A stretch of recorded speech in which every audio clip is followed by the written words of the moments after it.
बदमाश जमींदार। एक बार की बात है, एक गांव में गायत्री नाम की एक औरत रहा करती थी। कुछ सालों पहले गायत्री के पति का देहांत हुआ था। तब से गायत्री पूरे घर को अकेले संभालती थी। उसके पति ने मरने से पहले वहां के जमींदार से कर्ज ले रखा था, जिसकी भरपाई गायत्री खेतों में काम करके करती थी। एक दिन जब गायत्री खेत में काम कर रही थी, रेशमा चल गायत्री, घर नहीं चलना। गायत्री दीदी, बस थोड़ा सा रह गया है। आप जानती हो जमींदार के आदमी बाद में जांच करते हैं। मैं नहीं चाहती वो किसी भी चीज को लेकर बाद में कुछ बोले। रेशमा, ठीक है, जैसी तेरी मर्जी। इसके बाद रेशमा वहां से चली गई। धीरे धीरे सूरज ढलने लगा। गायत्री ने अपना काम खत्म किया और घर चली गई। बिट्टू, माँ आ गई। माँ, दादी ने खाना बना दिया, चलो आ जाओ, खाना खा लो। गायत्री, मैं हाथ मुंह धोकर आई। गायत्री, माँ आपने खाना क्यों बनाया? गायत्री की सास, बेटा मैं बूढ़ी भले ही हो गई हूँ, लेकिन इतनी नहीं कि घर का थोड़ा काम भी ना कर सकूं। गायत्री, माँ आप जितना भी करती हैं, मेरे लिए उतना काफी है, लेकिन आप ज्यादा मत किया करो। सास, बेटा मेरी चिंता मत कर, तू बाहर का देख लिया कर, घर का मैं देख लिया करूंगी। आप शांति से खाना खा और मुझे कुछ नहीं सुनना। अगली सुबह, गायत्री, माँ ये लो आप चाय पी लो, मैंने खाना बना दिया। बिट्टू उठ जाए तो उसे कहना कि समय से विद्यालय चला जाए। सास, ठीक है। गायत्री ने घर के एक डिब्बे में पैसे देखे, उसमें पैसे बहुत कम थे। गायत्री, आज जमींदार जी से पगार की बात कर लूंगी। खेत में, रेशमा, गायत्री खाना खाने आजा, भला कब तक काम करेगी? गायत्री, दीदी थोड़ी देर और कर लेती हूँ, फिर आती हूँ। कुछ समय बाद गायत्री खाना खाने लगी। तभी उसने देखा कि जमींदार जी वहां काम देखने आए हैं। वो तुरंत जमींदार जी के पास गई। गायत्री, प्रणाम जमींदार जी। जमींदार, प्रणाम। गायत्री जी, वो घर में पैसे खत्म हो गए थे। मेरे घर में केवल मैं ही एक कमाई का जरिया हूँ। आपकी बहुत कृपा होगी अगर आप कुछ पैसे दे देते। जमींदार, ऐसा करो शाम को घर आना, वही बात करेंगे। गायत्री, ठीक है जमींदार साहब। इसके बाद गायत्री दोबारा अपने काम पर लग गई। शाम को गायत्री जमींदार के घर पहुंची। गायत्री, प्रणाम जमींदार जी। जमींदार, प्रणाम। गायत्री, जमींदार जी वो घर में पैसे खत्म हो गए थे। मैं घर में केवल एक ही कमाई का जरिया हूँ। आपकी बहुत कृपा होगी अगर आप कुछ पैसे दे देते। जमींदार, तुम्हें तो पता है तुम्हारे पति ने मुझसे कर्ज लिया था, वो तो निकल पड़ा। अब अगर तुम्हें भी देता रहा तो मैं तो रास्ते पर आ जाऊंगा। तुम पहले सारा कर्ज दे दो, फिर ले लेना पैसे। गायत्री, जमींदार जी ऐसा मत करिए, मैं आपके अलावा कहीं काम नहीं करती। अगर यहाँ से भी पैसा आना बंद हो जाएगा तो हम भला कहाँ जाएंगे? हमारी मदद करिए जमींदार जी। जमींदार, घर पर काम करोगी हमारे, बहुत पैसे दूंगा। गायत्री, कैसा काम जमींदार जी? जमींदार गायत्री के थोड़ा नजदीक आया और उसका हाथ पकड़ते हुए बोला, जमींदार वो तुम्हें सब समझा दूंगा। गायत्री, ये क्या कह रहे हो आप? गायत्री तुरंत वहां से अपने घर की ओर भागने लगी। जमींदार, कहाँ जा रही हो? गायत्री वहां से चुपचाप निकल गई। जमींदार, देखो ये गरीब ऐसे ही होते हैं, बस पैसा पैसा पैसा चाहिए इन्हें, बड़ी अकड़ है ना इसके अंदर। एक काम करो, इससे रात तक काम कराओ, जितना हो सके उतना काम कराओ, तब जाके अकड़ टूटेगी इसकी। गायत्री जंगल से होते हुए घर की ओर जा रही थी। अंधेरा काफी हो चुका था। तभी वह एक पेड़ के नीचे रखकर हताश होकर कहती है, गायत्री प्रभु कृपा करो हम पर, घर पर अनाज भी खत्म होने वाला है।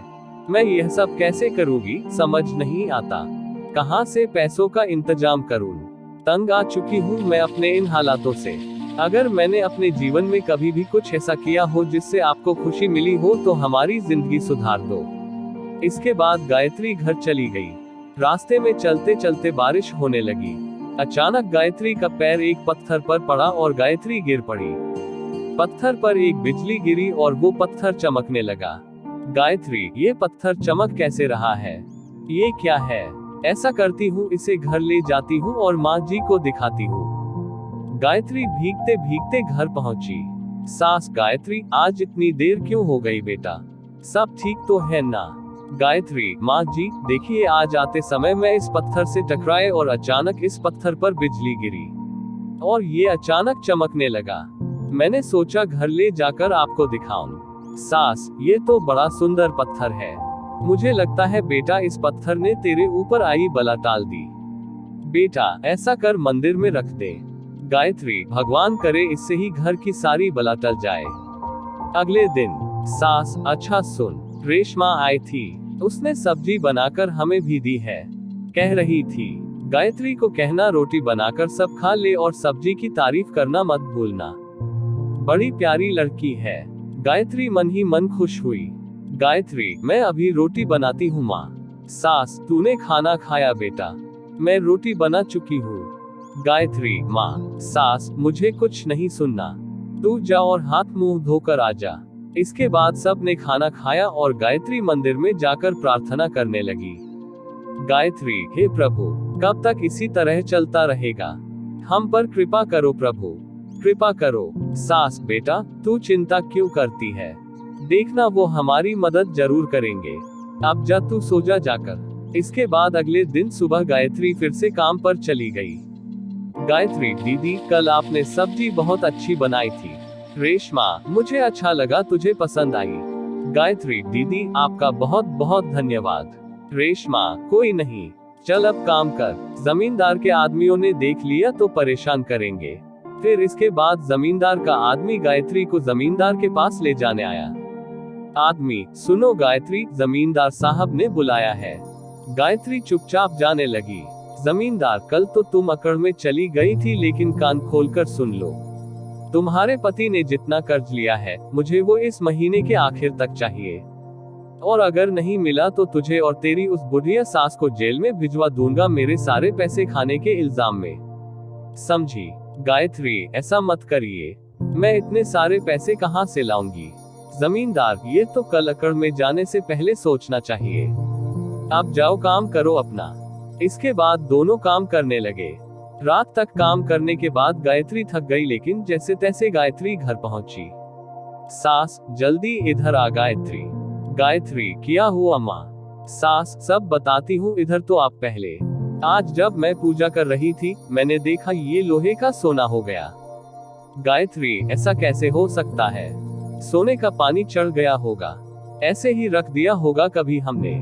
सास, इतनी उम्र हो गई मेरी, सोना देखकर पहचान जाती हूँ। भला मेरी आंखें धोखा कैसे खा सकती है? ऐसा नहीं हो सकता। मैं सुनार के पास जाऊंगी और इसकी जांच कराऊंगी। गायत्री, ठीक है, जैसी आपकी इच्छा। सास, जा जल्दी खाना खा ले जाके। गायत्री, माँ आप तो जानती हैं, धीरे धीरे घर का अनाज खत्म हो रहा है और जमींदार एक भी पैसा देने को तैयार नहीं। क्या करे माँ, मेरी तो कुछ समझ नहीं आ रहा। सास, देखते हैं बेटा क्या होता है, कुछ ना कुछ तो जरूर ठीक हो ही जाएगा, तू चिंता मत कर। गायत्री, पर माँ मैं बिट्टू को समय नहीं दे पाती हूँ। सुबह उसके उठने से पहले ही चली जाती हूँ और रात को उसके सोने के बाद आती हूँ। माँ, अगर आप नहीं होती तो मेरे लिए सब झेलना मुश्किल हो जाता। सास, ये तू कैसी बातें कर रही है? मेरे बेटे ने अपने फायदे के लिए कर्ज लिया और मर गया। तूने मुझे अपने साथ रखा, मेरी देखभाल भी की और उस नालायक का कर्ज उतारने के लिए दिन रात उन खेतों में काम कर रही है। हम एक परिवार है बेटा, हम एक साथ रहेंगे। तू चाहती तो बिट्टू को लेकर अपने घर कब की चली जाती, लेकिन तू यहाँ रुकी, मुझे अकेला नहीं छोड़ा। मेरे लिए तो तू ही मेरी औलाद है, दोनों गले मिलते हैं। सास, अब जा तू सो जा। गायत्री के जाने के बाद सास, हे प्रभु रक्षा करो हमारी, और कितना दुख देखना बाकी है, कृपा करो प्रभु। इसके बाद अगले दिन गायत्री काम पर चली गई और माँ जी सुनार के पास गई। वहां जाकर माँ जी को सुनार ने बताया कि वो लोटा सोने का है। सास, आप इसका कितना दोगे? सुनार, ये बहुत ही उच्च कोटि का सोना है और भारी भी है, इसके बनते हैं 90,000 रुपये। ये आपको कहाँ से मिला माँ जी? सास, मेरे दादाजी ने शादी के वक्त मुझे दिया था, उसके बाद से इसके बारे में भूल गई थी। कुछ दिनों बाद बक्से में मिला, इसे देखा तो सोचा बेच दूं, घर में कुछ खाने पीने को आ जाएगा। सुनार, सब प्रभु की कृपा है माँ जी। सास, अब मैं चलती हूँ बेटा। इसके बाद माँ जी घर पहुँची। रात को जैसे ही गायत्री घर पहुंची, माँ जी ने उसे सारी बात बता दी और सारे पैसे गायत्री के हाथ में रखे। सास, बेटा कल जाकर पैसे जमींदार को दे देना, उससे कहना अब तू उसके यहाँ काम करने नहीं आएगी। गायत्री, माँ आप ये सब क्या कह रही हो? वो लोटा हमारे घर कैसे आया? सास, इधर बैठ। वह पत्थर लेकर आई और साथ ही लोहे के कुछ सिक्के भी और कुछ लोहे के सामान भी। गायत्री, ये आप क्या कर रही हो माँ जी? सास, ये देख। दादी ने पत्थर से सामान को छुआ और देखते ही देखते वो सोने में बदल गया। सास, मैंने बचपन में सुना था कि एक पत्थर होता है जिसे अगर लोहे की किसी चीज से छुआ जाए तो वो सामान सोने का बन जाता है। ऐसे पत्थर को पारस पत्थर कहते हैं। अब देखना कल तू इन सबको शहर जाकर बेचा। यहाँ बेचेगी तो सुनार को शक हो जाएगा। अगले दिन गायत्री शहर सुनार के पास जाकर सारी चीजें बेच आई। शाम को वो जैसे ही घर पहुंची, उसने देखा उसके घर में जमींदार आया हुआ था। गायत्री, आप लोग यहाँ। जमींदार, ये बताओ तुम आज काम पर क्यों नहीं आई? गायत्री, अब से मैं आपके यहाँ काम नहीं करूँगी। ये लीजिए आपके पैसे, पूरे 3 लाख हैं और आज के बाद हमारे घर कभी मत आना। जमींदार, ये पैसे कहाँ से आए? चोरी करी या फिर कुछ और? गायत्री, तुमसे मतलब, अपने पैसे पकड़ो और निकलो यहाँ से। सास, कृपा करके जाइए यहाँ से। इसके बाद जमींदार वहाँ से चला गया। घर पहुंचकर, जमींदार, पता करो इनके पास इतने पैसे कहाँ से आए। कल तक मुझे ये जानना है कि इनके पास ये सारा धन कहाँ से आया। समझ गए ना सारे आदमी? जी मालिक, समझ गए। इसके बाद सारे आदमी रात को गायत्री के घर पहुंचे। गायत्री की सास को पत्थर से लोहे को सोना बनाते देख वो सब हैरान हो गए। पहला आदमी, देखना भाई, इनकी तो किस्मत ही खुल गई। मैं कहता हूँ पत्थर हम रख लेते हैं। दूसरा आदमी, पागल, जमींदार को पता चला तो मारे जाएंगे। तू उनका गुस्सा नहीं जानता क्या? चल ये खबर जमींदार को देकर आते हैं। इसके बाद एक आदमी गायत्री के घर के अंदर घुसा और वो पत्थर उठाकर जमींदार साहब के पास ले गया। सारे आदमी जमींदार के घर पहुंचे। आदमी, मालिक आपको पता है, जब हम उसके घर गए तो हमने देखा कि उनके घर में एक ऐसा पत्थर है जो पत्थर चीजों को सोने का बना रहा था। जमींदार, क्या तुम सच कह रहे हो? आदमी, अपने बच्चों की कसम खाता हूँ, सच कह रहा हूँ। जमींदार, पीकर आए हो क्या? आदमी, नहीं जमींदार साहब, लेकर आए हैं। जमींदार, क्या?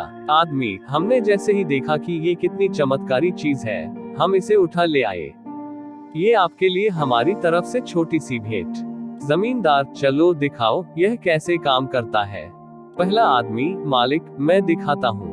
ये देखिए, इसे ऐसे लोहे के पास ले जाना है और लोहा सोने में बदल जाएगा। उसने जैसे ही लोहा पत्थर के पास ले जाकर जमींदार को दिखाया, लेकिन फिर भी लोहा सोने में नहीं बदला। पहला आदमी, रुकिए मालिक, मैं दोबारा करता हूँ, लगता है मैंने सही से नहीं किया।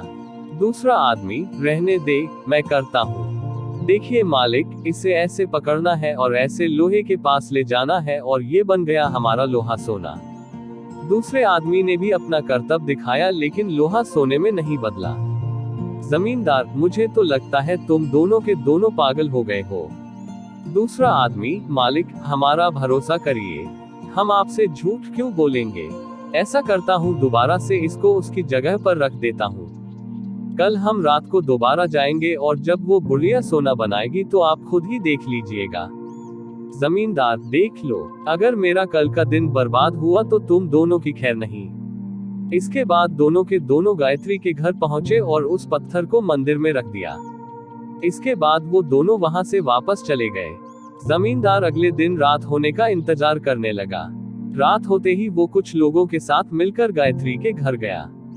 वहां उसने मंदिर में रखा अंधेरे में चमकता हुआ पत्थर देखा। पहला आदमी, मालिक आपके लिए वो पत्थर लेकर आता हूँ। जैसे ही उसने वो पत्थर छूने की कोशिश की, उस पत्थर से एक भूत बाहर निकला।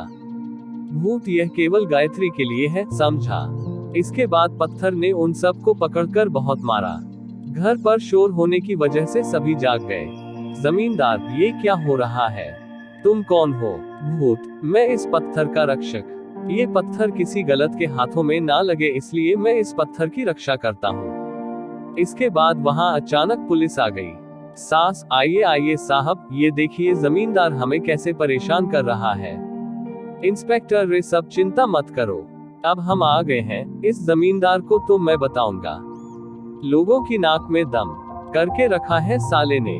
जमींदार, हाँ इंस्पेक्टर साहब, हमें ले चलिए वरना हम जिंदा नहीं बचेंगे। इंस्पेक्टर, अरे तू तो वैसे भी नहीं बचेगा, चल अब सबकी अक्ल थाने में खुलेगी। इसके बाद पुलिस ने उन सभी लोगों को अपने साथ ले लिया। गायत्री, ये सब क्या था माँ जी? सास, मैंने इस पत्थर को छुपा दिया था और इसकी जगह नकली पत्थर रख दिया था।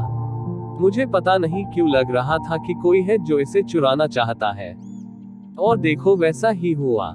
और आज जब ये सब हमारे घर आए तो मैंने चुपके से पुलिस को फोन करके सब कुछ बता दिया था और उन्हें बुला लिया था ताकि कोई बड़ा हंगामा होने पर हम बच जाएं।